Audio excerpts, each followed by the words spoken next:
Okay, live. Great. So, thank you everyone for joining us for this session today. Like to thank everyone on the panel for taking out time as well. And we will directly jump into it. So, I would like to welcome Mr. Abhishek Malhotra, who is going to be moderating this session for us today. Mr. Malhotra is a partner at McKinsey and Company. He's someone who has looked at this space for a very long period of time. And of course, McKinsey as a firm, as a global firm, has not only published a lot of great uh, white papers and knowledge in this retail sector, but they are specialists globally in the sector and work with some of the best retailers and brands in the world as they look to create value and transform. So we are very happy to have Mr. Malhotra here to moderate this. And I think he's going to start by sharing some of his thoughts on the subject. And after that, I think we will start our panel discussion. So over to you, Abhishek. Thanks, Kulin. Good afternoon, everyone. Thanks a lot for those kind words. Hopefully, different setup. I can see 6-7 of us on Zoom, and I know this is being telecast, and many of you are joining on YouTube and other channels. As Kulin said, what we'll do is I'm a consultant, and consultants and PowerPoints are never far away. I think it's in our DNA. That's the only, I'll start with a 7-8 minute quick presentation to set the context. And after that, we'll, have a discussion with this esteemed panel and lots of things to talk about. Quickly, we will be taking some audience questions. So on the chat, you can let your questions or you can send them to RAI. So Smita will be integrating them and feeding it to the panel. So about a 10-minute presentation, then about a 30-minute panel discussion, and then followed by about 15 to 20 minutes of, audience Q&A. So getting started, right? I think when I was called, about a couple of weeks ago and this panel was put together, the question, asked was very, very, pointed, right? And depends on where you sit, and we could have done a poll. I'm sure many people would have said it's both a challenge and an opportunity. But the word digital kind of been taken over our life, right? It started a little slowly last year, March.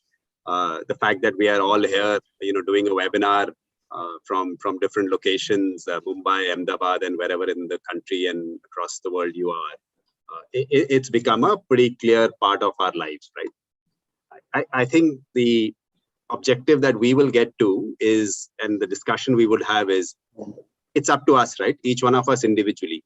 Is it a challenge? Of course, it's a challenge, right? The country's been facing a challenge over the last 18 months. The industry's been facing a significant challenge. But it's up to each one of us and each one of us companies to use this as an opportunity. It's an opportunity to change behaviors. It's an opportunity to change operating model, because whether we like it or not, consumers are changing, right? Shoppers are changing. And I think if we all as the industry don't keep up with that change, we will be left behind. So with that in context, let me kind of dive. So first of all, and trust me, this is the only bad slide, the negative slide in this entire thing. Hopefully we will not talk about it over the next 50 minutes. But it's been a really bad year, right? Whatever dimension you look at, sales, profitability, on the left-hand side, what you see is what he calls economic profit. So, this is kind of a measure that accumulates how apparel industry has done globally. As you can see, so from the peaks of 2013, it went down, then it was growing very nicely. 2020 was a drop, right? That's and not a surprise, right? The right-hand side is an India chart accumulated for the industry and for a few large players. As you can see, again, healthy growth rates, 14-15% growth rates, dropped a little bit in 20, obviously the last month impact. And then last year, depending on whom you speak to, whom you count, and what got in, was about a 40 to 50% drop, right? So I don't think we need to dwell more on that, but it is a shock, right? The system has never faced such a deep shock. And I know last year, a lot of you focused on getting the house in order and trying to think about what the future holds, right? As Kulin has said, we've been doing a lot of work, interacting obviously with consumers, interacting with leading industry players and across the value chain, right? As we think about this, 5 things for us to kind of think about.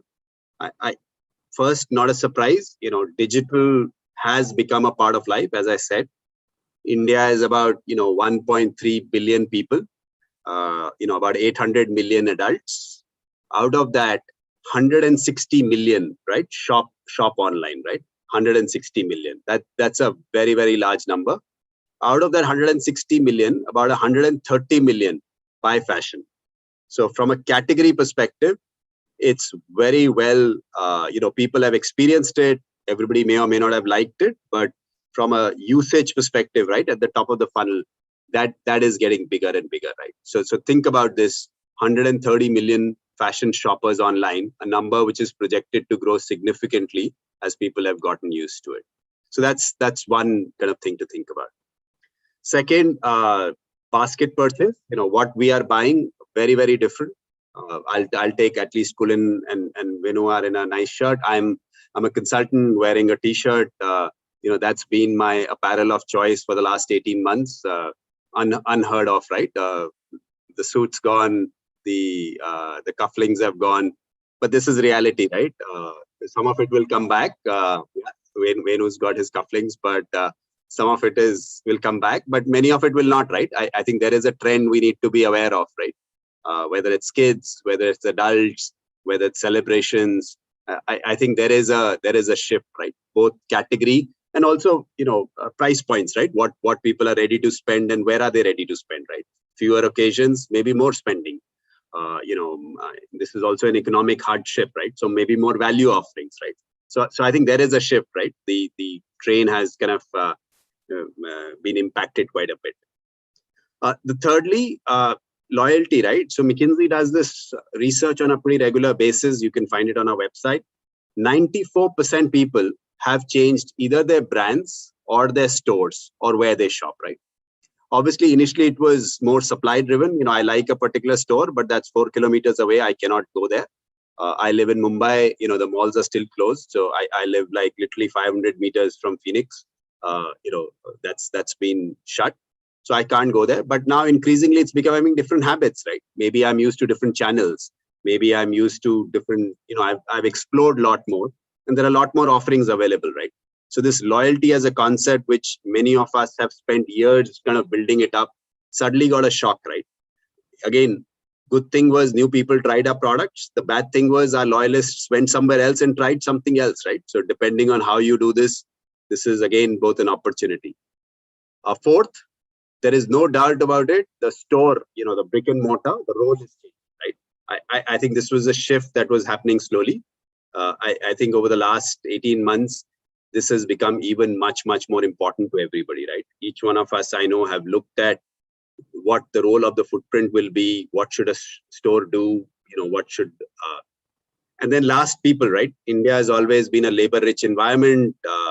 2 people at the gate, 1 checking your bags, 6 people behind the counter.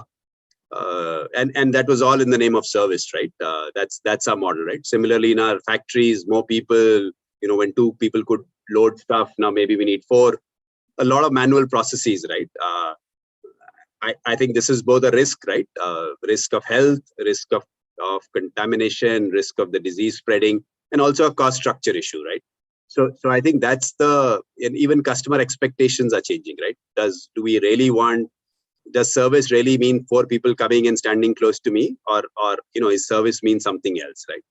So these are some of the shifts as you think about what the future holds, which are going to be the industry needs to grapple with. Now it's very, very tough to crystal ball, and gaze into the future and what it may hold. But if you had to ask kind of McKinsey, and these are the 3 points that I'll present quickly, and I'll come back and have a discussion with the esteemed panel about this. we would say there are three imperatives for each one of us, right? Depending on where you are in the value chain. I know we have manufacturers, we have industry experts, we have suppliers, we have retailers on the call today. First of all, you need to have some sort of a presence online, right? It doesn't mean you become an online player. It's not everybody's cup of game, but you have to think about what online does for you. Is it a marketing channel? Is it a customer acquisition channel? Is it a fulfillment channel? Are you going to run an omni-channel presence? You need to have an answer, right? I think that's one, because good or bad, consumers have gone there. 130 million have already put their money. Significantly large percentage of people are hanging there and making decisions based on what they are reading and watching and listening to. The second thing is similarly around marketing, right? So what do you stand for as a value proposition, right? I think, again, no kind of things. Everybody's learned to search. Everybody's watching videos. Everybody's on WhatsApp, OTT. So as you build your customer value proposition, you have to go to where the customer is, right?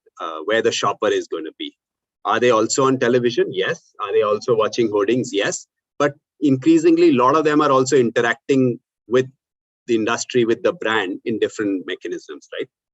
And they're willing to share lots of data around it, right? So you can speak to Abhishek, the consumer, rather than some general person sitting in Mumbai, right? So I think that's the second part we think about.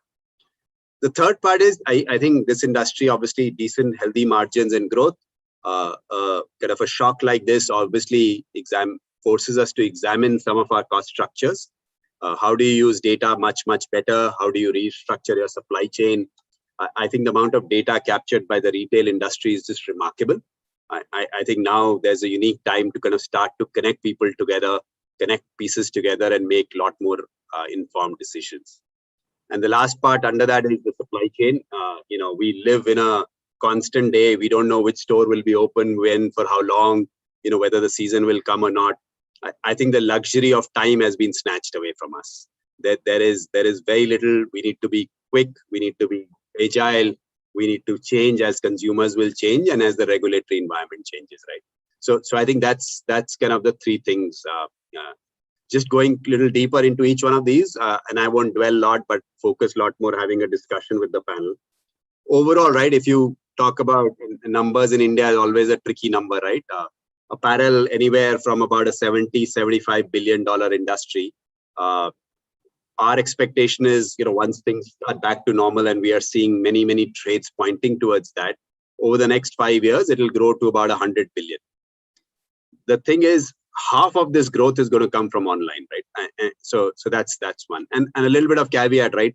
If I buy online and pick up in a store, or if I go in a store and I buy in a kiosk, whether it's online or not, I think some of those lines will also get blurred very quickly, making the job of us consultants very tough, right? What do you count a sale as, right? But online assisted, online driven, about half of the growth is going to come from there, right? I think everyone has an opportunity to capture this growth, so we need to be ready for that. So that's number one. Second thing I spoke about is marketing, right? I think loyalty has been lost. People used to buy on a pretty periodic basis, especially once you come into a above 25 cohort. But now, how do you reach out to people? How do you speak to them? A lot of amazing work has been done by many of the providers, many of the technology available, allowing you to elevate your marketing, do really 1:1 touch point, use the customer data you have, right? Where are people shopping in the store, online, loyalty programs, lots of rich information available. How do you capture that, right? And how do you make it actionable? There is a lot more newer things to be done rather than traditional levers, right? And then the third part, right? This is what we call, what does a fashion and lifestyle player on data and steroids look like, right? If you had to go, and this is the time of Olympics, not to talk about steroid, but how do you speed up the transformation, right?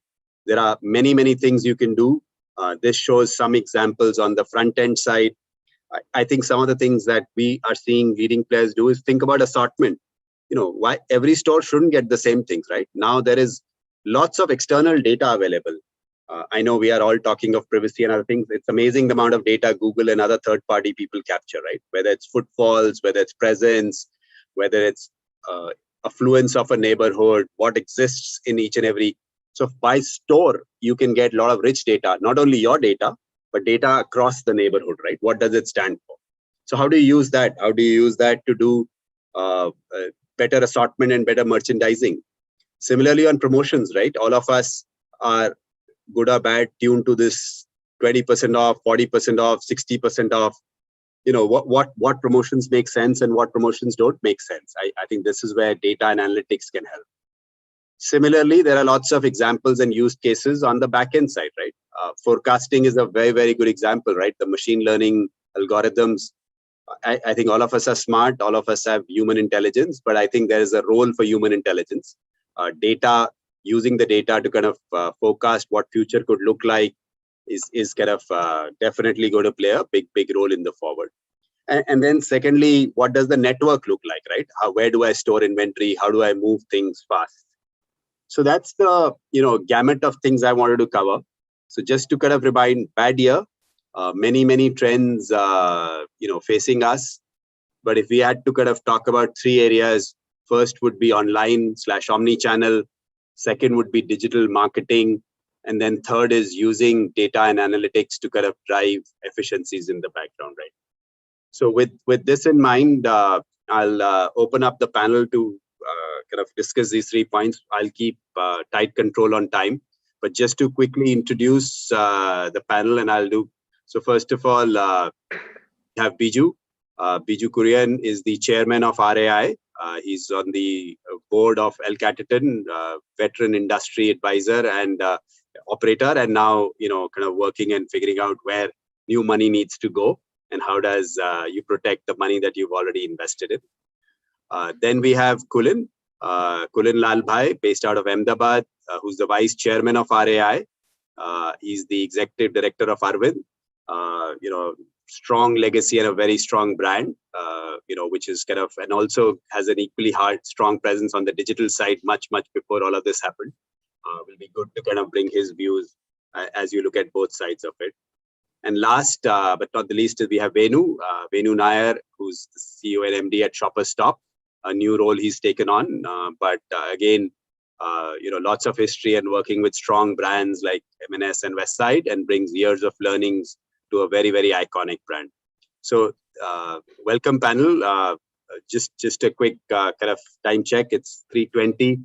We have about 20-25 minutes. We'll just have our open discussion around these 3 points, and then open it up for some audience Q&A, which somehow will come to us in some shape or form. There's no thing over the mic, but I'm sure RAI has figured out how to do these webinars really well. So with that in mind, Bijou, maybe first to you, and then Kulin to you, and Venu to you. Maybe quick reactions, thoughts on the 3 areas we said. Overall, your sentiments, maybe a couple of minutes each. I think some opening remarks will help us get started. Sure. Thanks, Abhishek. Good to meet you again. Though virtually, I know we've always met at fora like this, but it's unfortunate that we don't get a chance to do this any longer, but hopefully things will get better and we'll get the chance to be able to catch up face to face soon. So what you've echoed is pretty much what, kind of echoes also what I've been thinking about as far as the industry is concerned. But more importantly, when I think about it also from a consumer's perspective. And what are the changes that have happened in the lives of the consumer? And I was just reflecting on this recently when I started pondering and then figured out that a lot of things in our lives have changed over the last 15 to 16 months.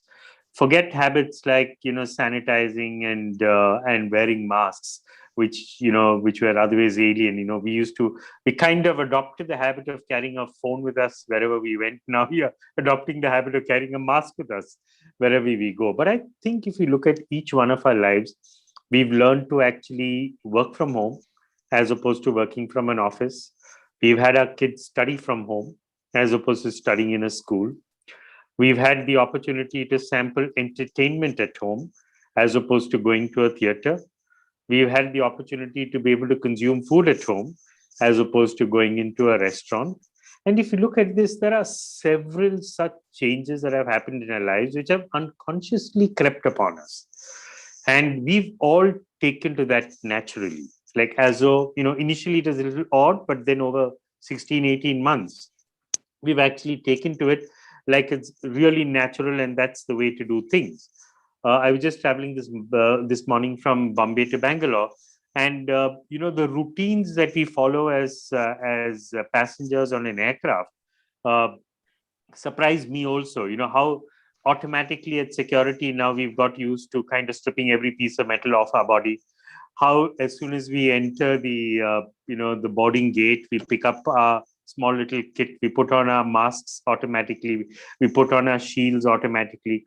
How much of this will become a permanent part of our lives, we still don't know. But that is the reality which is currently hitting us. It's in that context we need to understand how will consumers shop. And I can't see that shopping, which is one part of the consumer's life, if they can study, if they can work, if they can sample entertainment, why can't they also shop online? And the reality is that that is what is going to be happening. Now, how much of it will happen? How large will it be? Which areas will it affect? Uh, and how many people will change, who are likely to change? How do companies adapt their business model to this change? All of this is stuff that we can actually reflect on in the course of the conversation.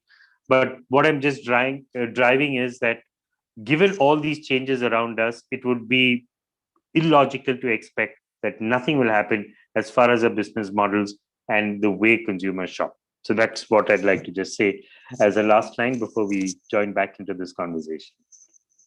Thanks, Bijou. Interesting play. Which habits will stick and which will not, right? When we go back. So at least my travel experience is that social distance once the plane lands is not going to stick, right? I think if there is one part, that's definitely not sticking, right? Kulin, over to you. Love to get your reactions on the overall sentiment and how you see the things.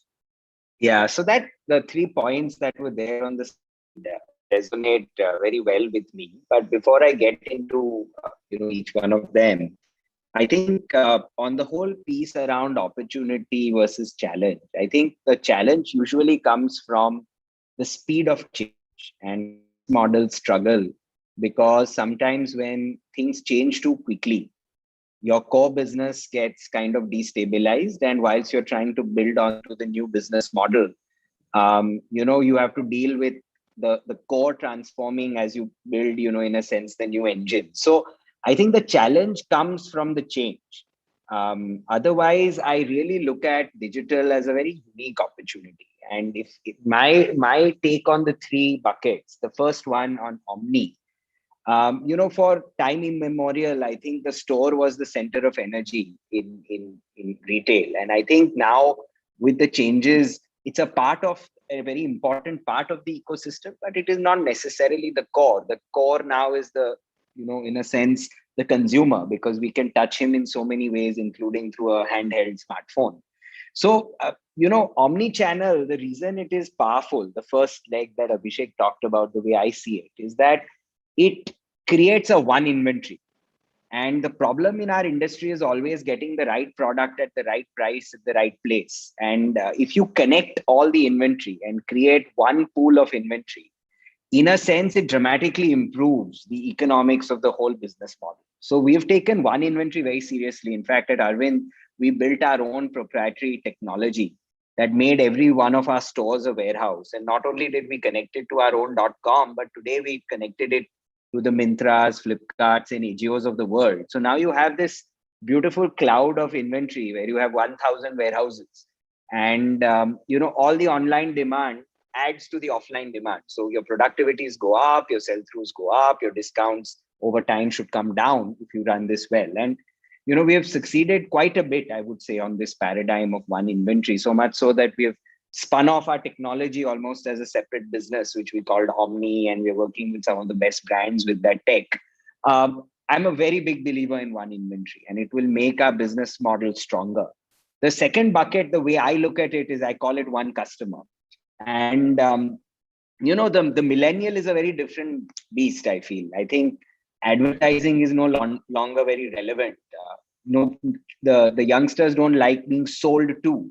So in a sense, advertising is giving way slowly to authentic storytelling and engagement, whether it's through influencer marketing or video through digital. So I think digital will play such an important role in storytelling. And the other part of one customer is that digital allows you to do a 1:1 communication. So it's not a mass communication paradigm. What the brand says to you will be different from what it says to me. And that's the power of one customer, to see a customer's life cycle across a long period of time and all the personalized interventions and storytelling to get maximum share of wallet. So again, I feel this can make our business model stronger, because if we do it well, we can extract more from each customer and keep them loyal. And the last bit, on supply chain, I think we are going through digitizing the supply chain. And again, I think in our business, all the money is in the back end. It's about how we manage the inventory and the balance sheet. And if we are able to digitize this whole process and this inefficient 9-month forecasting Hail Mary kind of model to a much more real-time, flexible, analytics-based model, there's just so much inefficiency that can go out of our business. So I think all three are game changers. If the problem is the speed at which things are happening, but if we are able to master these new skills, I think the overall business can become very, very robust and value creating. Thanks, Kurien. I think fully echo, right? I think there is a lot of value creation opportunity, and both on the back end, but definitely on the front end, right? As consumers change. Venu, over to you. Your views, having settled in, how are you seeing the world and the industry shake out, and the three priorities that we laid out? Thanks, Abhishek, and good afternoon, everyone.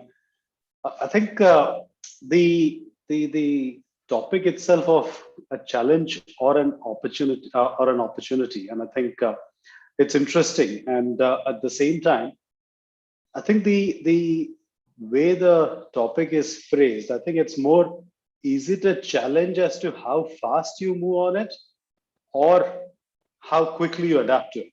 I think in terms of it being a need and an essentiality, I think it's no more a debate, really. The change and the adoption of digital was something which was had started to happen quite some time back. And as Kulin pointed out, Arvind had adopted it many years back and had moved into that journey. And I think so had a lot of, definitely the larger companies, the larger retail businesses, and probably a lot of the smaller ones as well had adopted it and got into it. I think what the pandemic has done is to bring it into the limelight and effectively bring it into the center of the room, effectively, in terms of the need for it. And because of all the reasons that Bijou mentioned, in terms of how the behavior itself has changed, how our consumer and indeed each of us have adapted and changed, has made it almost essential. It's today an average individual would be spending anywhere between 4 to 6 hours on a screen, if not more. And that's just a normal. So it's no more. I get surprised. iPhone has this feature where it tells you how many hours you've spent. And every week I try to bring it down and it only seems to keep going up. And I now cheat by logging in with a different ID so that at least the score doesn't look good. But the point is, you can't avoid it and everybody's doing it. So in my view, I think digital, it's essential, it's here, it is the new normal. And I think it is a given, it is a no-brainer that each and every business, each and every retailer has to adopt to it. I think the second factor, which is equally interesting, and this, I was having a conversation with somebody from the banking industry the other day, and he made a very good point. He said, in the retail business, digital is almost synonymous with e-commerce. And that's what most people see it as. However, digital actually transcends across every function. As Kulin rightly pointed out, supply chain is probably where there is a huge benefit to be had. And as Abhishek, you pointed out in the slide, it is pretty much across every single activity, every single function of the business, right? From the raw material, buying, planning, supply chain, selling, and whether it is finance, HR, every area there are huge capabilities that can be built through digital, and that's something which, in my view, the retail business is just awakening itself to. Some have got into it, some have adapted into it, but a large number of people are still to really get into that in full detail. I mean, if we talk of, if I give Shopper Stop and our example in terms of what we have been doing, we adopted S4 HANA and we moved to S4 HANA last year. And we are actually the first retail business in the country to also go on and implement the modules for retail and finance on S4. So we've actually gone all the way in terms of adopting not only for retail, but also for finance. And when I say retail, it's not the e-commerce part. It is for each of the buying and merchandising modules, as indeed also the planning and promotion module. But there are applications and indeed digital can be used across every single function. And I think there are examples. I mean, if I take HR as an example, and in HR, with the availability of, I mean, connectivity is good for retail businesses like us, where we have stores across the whole country. We could actually, and we do some of it, where we do the recruitment for every store is now centralized using audio and video. Not only can we do the interviews, you can analyze the video, you bring in analytics to get the behavioral aspects of the individual, and then based on that, tested against the standard set of parameters that have been filtered in, you could shortlist using data, so that eventually the store manager is having to spend only 10 minutes to actually finalize as to who we take. And when he does it, there is a huge amount of data available about the candidate even before the person has met it. And because it is centralized, what it ensures is that the standard of recruit becomes completely standard, so that there is no inconsistency, and hence the customer service offered also becomes equally good. Yeah. So I think it's here, it's essential, and it is the new normal. Yeah. Thanks, Venu. So I guess, for the audience, right? Overwhelming sentiment. It is an opportunity. I think, and I think the second part is it's not only an opportunity in a very narrow sense of view, right? It's an opportunity wherever you look, you can treat it as an opportunity, right? So I think Bijou started with consumer to building businesses, and then in the back end, as Venu said, right? I think it's the part. I guess just a follow-up question, Kulin, maybe I'll go to you, right? So if it seems so obvious, right? What's holding people back, right? What's the, are there naysayers? Are there people who worry? Is it lack of understanding? So I think it would be good to have your build on that, and Venu, maybe even after Kulin, your views on that. I think both of those, right? If it's so obvious, and you are in the industry, everybody's, at least I still see, I think, a little bit of hesitation, right? Maybe things will go back to what they were. Maybe the store will be the center. Maybe I will interview personally, and all of those things, right? Is it still 18 months later? Is it not enough to change behaviors? What's your view on the biggest thing holding people back? So my favorite thought model for disruption is one made by one of my professors, and it's called Innovator's Dilemma. And it's a very simple thought model that, for when you are very good at doing something for a very long period of time, there is unfortunately a lot of inertia towards change, because all the processes, people, and capabilities you have created have been fine-tuned to doing that job very, very well. And that's what makes companies great. And usually the thing that is disrupting you is inferior at doing those things than you are. So you ignore that thing. For example, when digital started, the reason it was ignored is that the customer experience was terrible. There were, deliveries didn't happen on time, refunds didn't happen on time, nothing happened on time. So there was a trust deficit. And quietly over 3-4 years, we are in a world with 2-day delivery, instantaneous refunds, and you order 10 things and you send 8 of them back, right? I mean, that's not a world which you would visualize 5 years ago. And by the time the thing that competes against you becomes very good, you've not moved, and it's already too late to move. So I think one of the issues with disruption is that you have to invest in everything ahead of time, when in a sense there is no certainty whether what you are investing behind is actually going to work. So I think one is that crossing the chasm of making investments ahead of time, and they will pay off later on. That's one of the things that prevents change from happening. Another thing is change management itself. As I mentioned, the people and processes, it's never the idea. I think everyone aligns on the idea at a very high level. The issue is to make things happen. A lot of talented people have to come together. And sometimes the kind of talented people you need to succeed in a new emerging segment are different from the talented people who are there to drive the steer the main ship. So many times I think companies are fearful of upsetting the current thing to invest in the future thing. And I think there are many models to manage change. Do you create a separate center of excellence and you guard it and you shield it and you protect it and you give it all the resources to grow? Someday, all of that will then come into the main company. So I think that the hard part is, how do you manage the change and get the buy-in across the company?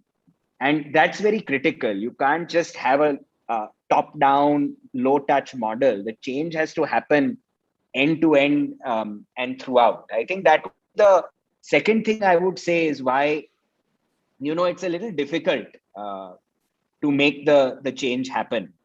And my thought is very simple. If you are not willing to disrupt yourself, someone else is going to disrupt you, right? So I think it's always hard to do, but it's a necessity to build the disruption mindset and to make change the core mandate of the company.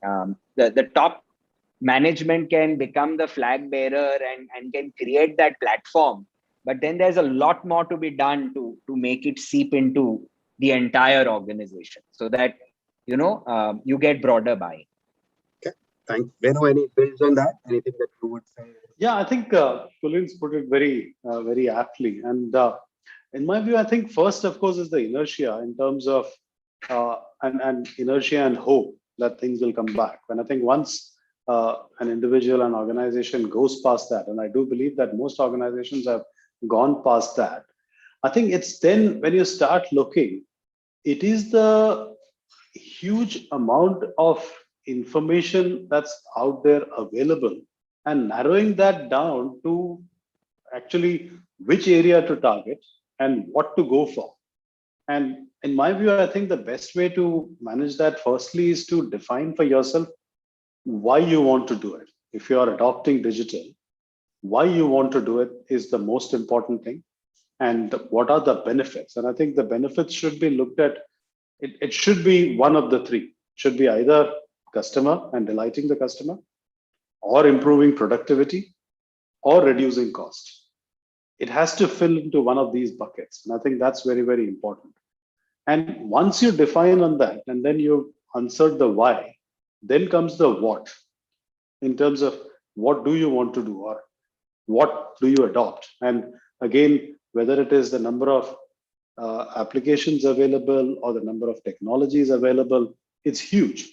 I mean, for every single benefit, you probably have 100 different options that are being thrown at you.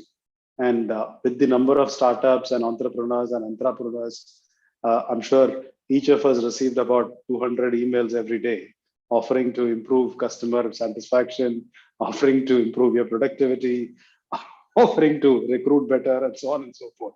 And which one do you go for? And then, so first is the why, second is the what, and then of course is the how. And I think when you get to the how, that is also where it's probably the biggest hurdle once you've adopted it, to make that transition and getting that whole mindset change for the organization is a huge change, because it is a change in behavior. It is a change in the way you do business. It brings in a lot more of rigor into what is done, irrespective of which area you look at. And it also throws up facts which were probably ignored before. And this time you can't challenge because it's data and it's factual.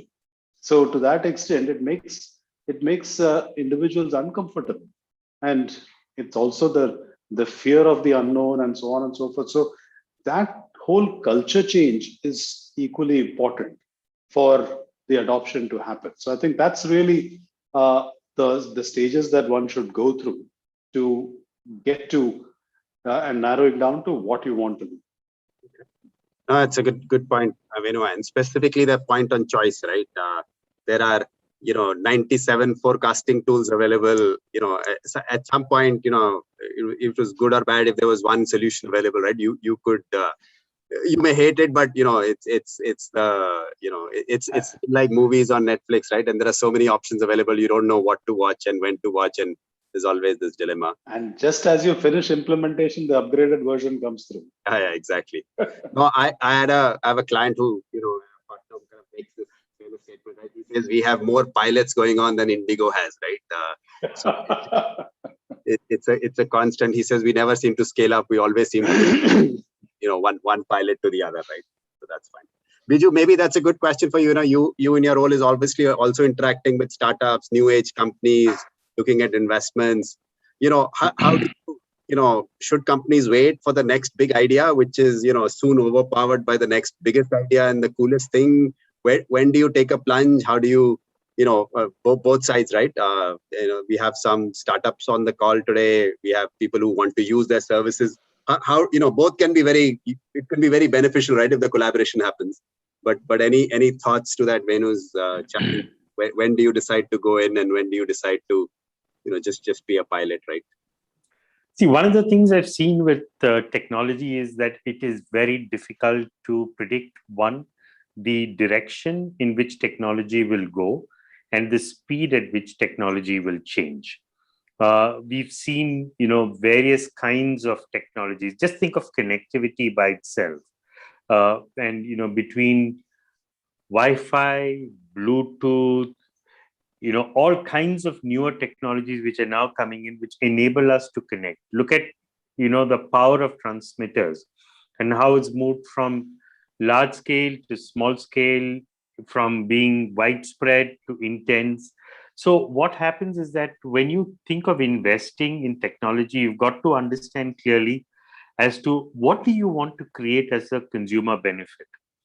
And if you know what you want to create as a consumer benefit, if you know what you want to create as a business benefit, then go with what seems at that point of time to be the best in terms of technology. To wait and believe that you're going to get something better than this, cheaper than this, it's possible, but you also don't know when, and by which time you probably get dated and left behind. I've seen this happen in a few companies. For example, I sit in the board of an infrastructure company. And in the first phase of the lockdown, the first thing they realized was both their commercial and residential real estate is classically bought by consumers or users who come to the site, look at the site, look at the property in question, look at the building in question, and then take a call on the negotiations. And they realize that if people can't travel, and if there is a lockdown, then how do you continue to conduct the sales process?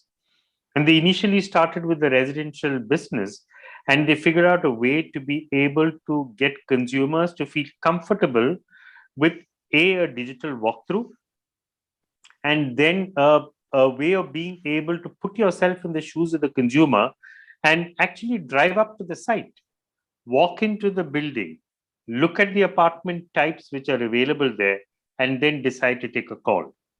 When we had suspended international flights, and there were a lot of international clients who wanted to come in and contract for space, and many of the companies which exist in India have got a decision-making process which is international. And what we saw there was, again, some of their international decision makers actually use digital technologies to be able to see exactly what the sites were. what that floor plate looked like, what is a view from that particular building, and then take a commercial decision. And this would not have been possible without a lot of travel, without a lot of coordination, without physical meetings, and without physical visits. Now that has changed. Okay, I see in another case, in another retail company which is in the pharmacy space, uh, the quick pivot that they made from being just an offline player to being an online player, and then suddenly discovering that offline gives them a added advantage in the online play, and then seeing how do we now transform from being online to being omni-channel. How do we leverage the power of our network in terms of access to the customer and to provide speedy deliveries? So it all depends on where do you want to start. You can start from the consumer end. Sometimes people say that, hey, having started from the consumer end, I find that the rest of my engine is actually sinking out of beat. So it's not in line with what's happening at the front end. So a lot of this is actually driven consumer first backwards. And then in that context, what they're discovering is that, okay, as Kulin mentioned earlier, one inventory. Okay, so that's another area which a lot of companies work in the moment they look at it from the consumer side. The other thing that they've said is, hey, this is the same guy who's coming into my store and buying. How do I make sure that I get one view of the customer? How do I make sure that what I'm doing in all channels actually are the same so that the consumer doesn't get confused when they come offline and online? So there are several ways in which you can bite at technology. You don't have to go the whole hog. First of all, look at what are the pain points that you want to address, or look at what are those advantages that you want to drive. And based on that, try and be as far as possible the innovator. Take what you might want to take in considered judgment as the best technology available at that point of time. And today, one of the things that we are seeing in a lot of technology and where the traction seems to be the most, and I've seen that in some of the investing that we are doing, seems to be in the SaaS model. So if you're cloud, if you're mobile, if you're pay-per-use, you've got the opportunity to be able to delink whenever you want, don't have to make any significant capital investments. I find that those technologies seem to gain the maximum traction because the commitment that the consumer or customer is making to that technology is limited to the month that he's paid for. So, there are those opportunities which are available, which wasn't available in the past. So when Venu talks about S4HANA, it's about making significant investment in software and hardware. Now, today you can do a lot of that stuff, given the various kinds of technologies which are available, which allows you to be able to experience an S4HANA style technology without making investments. And that's the advantage which some of the newer companies have. But all that means reviewing what you are currently doing, figuring out what to throw out, figuring out what you want to bring in new, figuring out whether you have the people who are capable of being able to do that, trying to define some kind of a journey saying, this is where I am, this is where I want to go, without really breaking the bank, without getting too confused and saying that I want to do all of these things. Take small bites. And at the end of the day, you probably have a good meal. Thanks, Bijou. And I think you spot on, right? I think people tend to, you can approach it two ways, right? The wrong way to say is, I have a cool technology, let me go find what can I do with it, right? Versus going back to saying, I'm solving a business problem or a consumer problem, right? It could be returns, it could be inventory, it could be anything. And then find the best technology. It may not be the best forever, right? I think otherwise we would have you would never buy a phone for yourself, right? You will always keep waiting for the next model, which is 6 months away, right? But that's not what life is all about.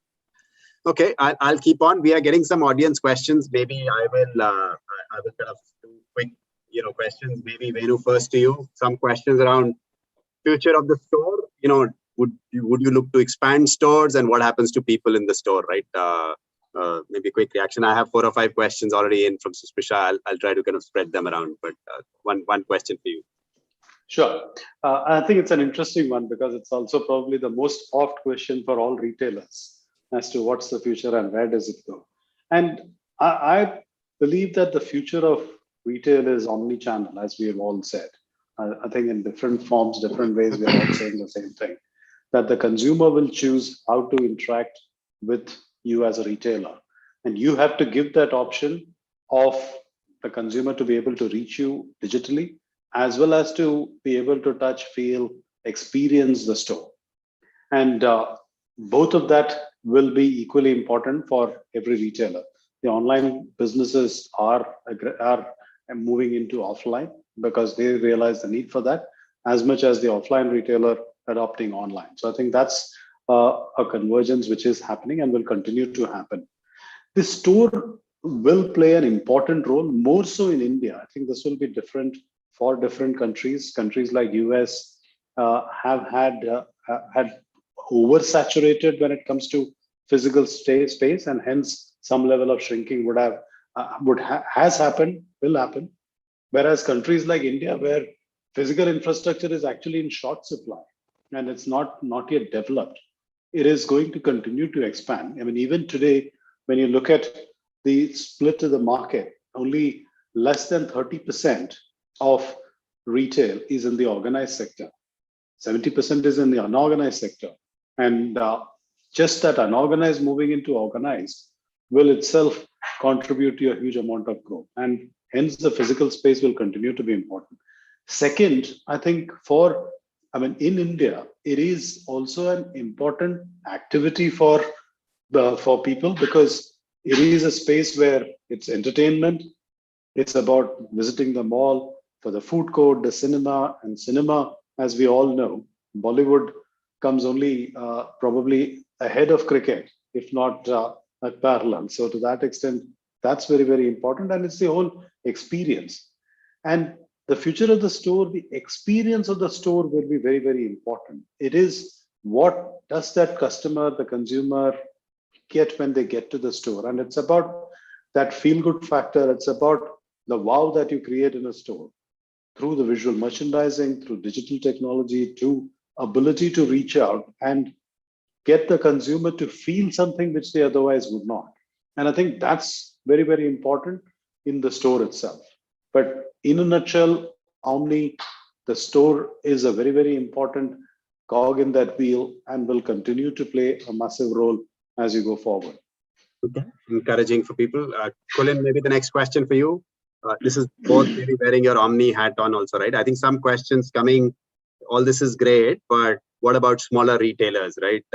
Less than 50 stores. Would the same learnings apply? Are they different? Can they also do some of this stuff? Specifically question on one inventory or one customer. Is the same available for them too? Or life is going to be different for them? No, it's a very, very good question. And I'll kind of touch upon what Bijou also touched upon. I personally believe the age of enterprise software is over. These large flagship products, which are, huge $1 million investments, $500,000 investments, 2 years of integration, and then, takes 3 years to go to market. I mean, that's not going to be the core center of gravity of technology change. I think this is the age of B2B SaaS plays, where these are largely plug and play technologies, pay as you go, no upfront cost. The product keeps evolving every month. And I think the beauty of that world is that it makes technology and change possible, no matter what your size is. It actually opens it up to even smaller businesses. So take, for example, Shopify today. If you need a storefront, you get it for $50 and your website will look as good as our website to start with. It's a store with a click of a button. That's why it's a $45 billion company today. Same thing on omni-channel backend. I mean, one of our companies does that. There are some other great players, and literally with almost no upfront cost, they can make all your inventory one inventory and connect it to all the marketplaces. So it's about, going down that trouble of figuring out the right ecosystem of partners in order to execute whatever your vision is. And it starts with what is the core vision, because not every form of technology is relevant for everybody. Depending on your size, your scale, and what's important to you, you have to navigate and figure out what sort of ecosystem of technology partnerships will create the most impact for you. And again, perhaps not doing everything in one go. It's kind of a marathon and not a sprint. So I personally believe you don't need to be the right size. I think the tough thing is the right kind of approach, mindset, and having the hunger of changing and transforming. I think it starts with that, and then kind of figuring out the right partners for making change happen. Okay, it's good. So in actually one way, it's becoming, the level playing field is becoming more level, right? That's you don't need to, the upfront investment, obviously you need to get the right people and the partners, but there is more available. Bijou, to you, maybe a quick question. There's a question on marketing, traditional marketing. I know we had spoken earlier about personalization and other marketing. People are saying, do you believe it will get tougher to market to consumers? And you spoke about consumers, right, in this changing environment. Any view on people? How should they look at their marketing budgets and new technologies and new things to do to reach out to consumers? True. So I think, as Venu said earlier, between 4 to 6 hours is the time that we spend on screens. And let us now remember that today on screens, we are reading newspapers, on screens, we are watching entertainment, on screens, we're actually working, and in screens, we're actually communicating like we're doing now. So screens are an integral part of our life. So when we think of it from a digital media perspective, what we need to do, remember, is that we are seeing a declining trend as far as traditional media is concerned and an increasing trend for digital media. So that is one part of it. The second part of it is that even in digital media, where are you going to be? Where should you be and how will you communicate to it? And one of the things that we have seen with digital media is that it gives you the power to be able to fragment down to small customer niches. And because of the fact that the consumer segments are now getting increasingly fragmented, the ability to be able to maneuver and deliver your message to the consumer is getting increasingly difficult. So whether you should look at something like Google for search and various other aspects, should you look at something like Facebook, should you look at something like Twitter, should you adopt a visual route like Instagram, or would you want to get onto something which is, let's say, like Daily Hunt and BuzzFeed? So the choices are many, which means that now it's increasingly important for marketeers to figure out, to have clarity about who their consumers are, and then in that context figure out what is the media that they need to use. The advantage with digital media is the fact that it's a lot more performance oriented. So you know exactly what you're spending on, you know exactly what you're getting, and you can actually, if you diligently do the work, you can actually figure out also what is the kind of return that you're getting. Something which is not possible with traditional media is today available with digital media. So when I think of a large part of India, which is close to about 2/3 of India being less than 35, very digitally savvy and very comfortable with digital media, there is no way but to pursue digital media, digital marketing, in case you want to be connected with the customer. So that's something that you have to do. What is most appropriate within that will always depend on the brand that you are, the business that you have, and who's a customer that you want to connect with. Okay, cool, interesting, and I think some food for thought. Maybe just the last question before I summarize, and maybe I'll go to Kulin first, and then the same question for you. So I think the question is very specific. Next year, one function where you think you would focus a lot more. What would you like to focus a lot more on? So that's the question, right? I don't know, Venu, you can go first, or Kulin, and Bijou, maybe we'll end with you. So in your company, any one function you feel you can do a lot more of? I would pick customer experience and customer journey. I think that's the one we are spending a lot of time on. That's what Shopper Stop's been known for. That's what we differentiate ourselves on, and that's the one we would focus on. Okay, good. Kulin, maybe a quick. Sorry, Kulin, you're on mute. One of the things we are very focused on is completely reimagining, the supply chain. We used to 4-5 years ago have a 12-month concept to shelf. We shrank it down to 7 months. But I think in the world of today, with so much volatility, one needs a supply chain that is even more nimble and real time. So right from digitizing the whole supply chain to, more importantly, also identifying ways in which you can look at new age manufacturing technologies to really shrink even the manufacturing time to 30 days, 45 days. I think this is kind of the paradigm we want to push, because we believe that if we can get much closer to the demand and the customer, in a digital world especially, there is just so much we can do. So I think trying to reinvent the supply chain using a lot of different concepts and technologies is a high priority area for us right now.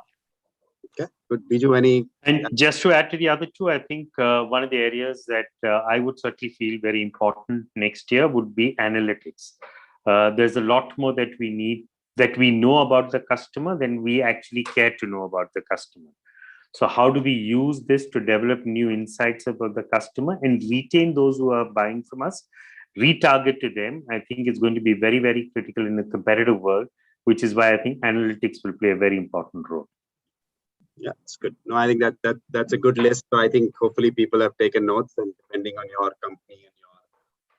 So I think this has been a great 1 hour. I know we are coming to the tail end of it, but just before I kind of end, I think I would go back to what we just started, right? Good or bad, our consumers are changing, right? I think their behaviors are changing, their habits are changing. Some of them will stick, some of them will not. I like to give an example, of my mother, right, who's 75. She's a pensioner. Once a month, right, on the 5th of every month, she has walked down to the nearest State Bank of India to get a passbook updated. 14 years, every month it's gone. Come rain in Bombay or whatever, right, her passbook has to be updated, right? Pandemic obviously brought this big effort to a stop. SBI YONO was downloaded. And now that's become, I think the only thing which has changed is now she checks her account every day, even though the inflow is once a month, right? So and that accounts for, but when a 75-year-old person has changed and become, very, very savvy on looking at an account, transferring money and other things, right? I think good or bad, consumers will follow, right? I think they are, and we have to go where consumers will go. So I think I would end with the fact saying that, this is an opportunity. We've heard lots of stories about, there are lots of opportunities, front end, back end, within the house, outside. There is a role for stores. It's not that everything will become, and digital is not e-commerce, as one of the panelists said. That's a very, very narrow view. There's got lots of data, technology, insights. It's a lot about change management. But I think the future is bright, right? I think that's where we will go from. There's a lot of opportunity. So thank you. Thanks a lot, panel, for taking our time, Bijou, Venu, and Kulin. It's been a real pleasure. And hopefully, I just want to end by saying, hopefully, this ends and our next discussion is somewhere after braving the traffic in Andheri East, there, rather than the super convenient but little impersonal channel, right? So thanks a lot to the RAI. Thank you. Thanks, Abhishek. Thank you. Thanks for sharing it. Lovely. Thanks, everybody. Thank you. Bye, everybody.